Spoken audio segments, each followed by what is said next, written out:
Opinion. India's voice is strategic, not silent in moments of war. Outrage is easy. Diplomacy is not. And in the shadow of the Gaza crisis, with bombs falling, civilians dying, and global opinion fracturing, the urge to take a moral stand can feel overwhelming, especially for a democracy like India, long seen as a voice for the voiceless. But to say India has lost its voice, as some critics argue, is to misunderstand what that voice sounds like today. It's not the voice of previously Twitter diplomacy. It's not always loud. But it is deliberate, strategic, and deeply shaped by history. India was one of the earliest champions of the Palestinian cause. In 1974, it became the first non-Arab country to officially recognize the Palestine Liberation Organization (PLO). By 1988, it had recognized the State of Palestine. This was not just foreign policy, it was an extension of India's own story, a nation born from anti-colonial struggle, standing in solidarity with others seeking the same. And while the headlines may focus on India's growing defense partnership with Israel, its support for Palestinian civilians has been steady and substantial. Since the conflict began, India has sent nearly 70 metric tons of humanitarian aid to Gaza, including 16.5 metric tons of life-saving medical supplies delivered in 2 separate tranches. This aid went directly to United Nations Relief and Works Agency for Palestinian Refugees (UNRWA) and the Palestinian Ministry of Health. That's not all. In 2024 alone, India disbursed $5 million to UNRWA, matching its contribution from the previous year. These funds support education, healthcare, and emergency services for Palestinian refugees, many of whom have nowhere else to turn. India's diplomatic engagements also underscore its commitment to the Palestinian cause.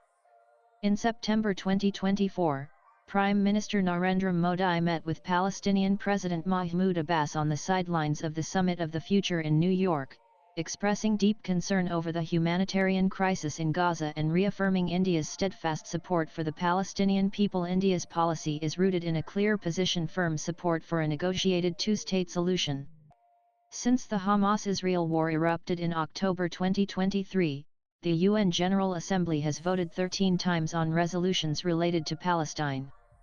India voted for 10 of them. It abstained on just 3. That's not indifference, it's discernment. India isn't choosing sides. It's choosing balance. In 1992, as the Cold War order gave way to new alliances and economic pragmatism, India established full diplomatic ties with Israel. India wasn't walking away from Palestine.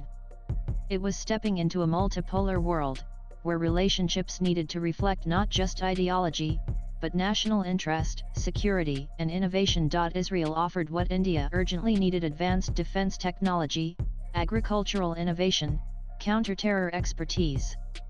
And for Israel, India became a key democratic partner in the global south, vast, stable, and increasingly influential.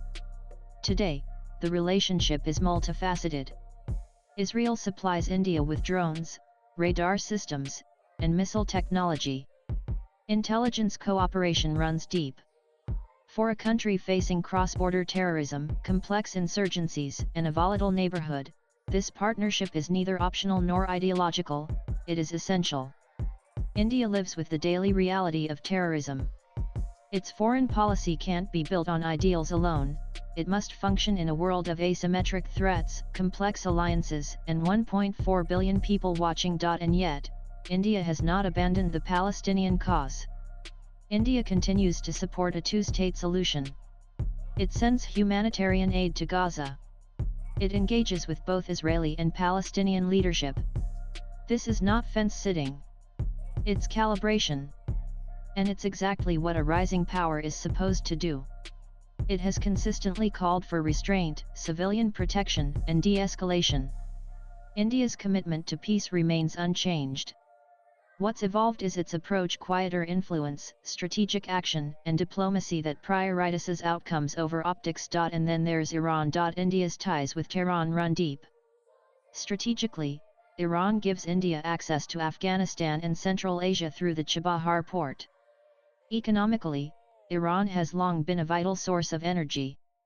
India's engagement with Iran remains active and strategic, anchored by the Chabahar port, a project critical to New Delhi's regional connectivity and geopolitical balancing.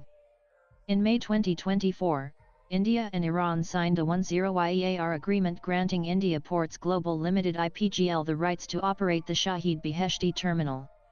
India committed $120 million in direct investment and extended a $250 million credit line to upgrade infrastructure. Jointly managed by IPGL, a JV between Jawaharlal Nehru and Kandla Port Trusts and Iran's Arya Banader, Chabahar offers India a crucial alternative trade route to Afghanistan, Central Asia and Russia, bypassing Pakistan and countering China's influence through Gwadar Port and the Belt and Road Initiative. As tensions between Iran and Israel escalate, India is closely monitoring risks to both Chabahar and the International North-South Transport Corridor (INSTC), a multimodal trade network linking India to Eurasia via Iran. These tensions are not abstract for India, they are tied to real infrastructure, energy flows, and diplomatic alignments.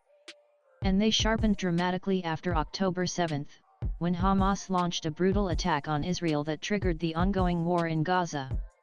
India responded immediately and unequivocally. It condemned Hamas actions as terrorism. But condemnation did not mean abandonment.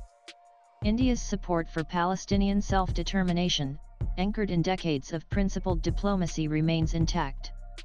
To some, that duality may look like fence-sitting. In truth, it's strategic autonomy, a deliberate choice in a volatile world. This is not appeasement. It's agency. India has always believed in peace but not performatively. It acts quietly. It evacuated its citizens from Israel and Iran during the height of tensions. It sent aid to Gaza. And it remains one of the few countries that can still speak to all sides: Israel, Palestine, Iran, the United States, the Gulf. That, too, is power. The world is not binary. India knows this better than most.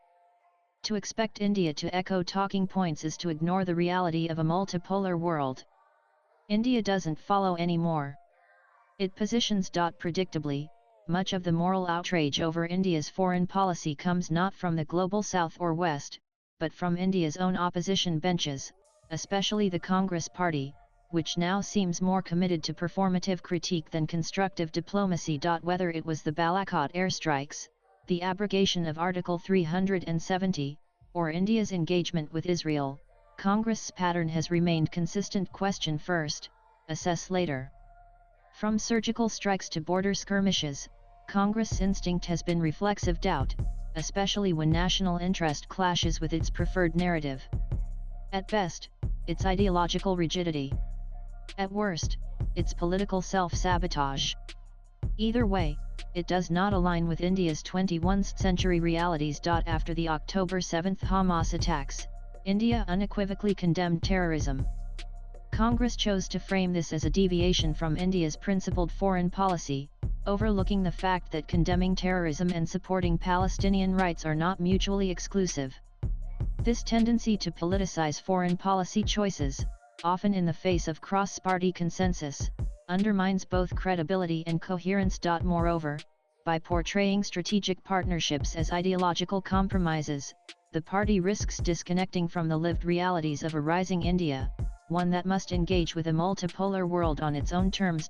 Foreign policy isn't theater. It's triage.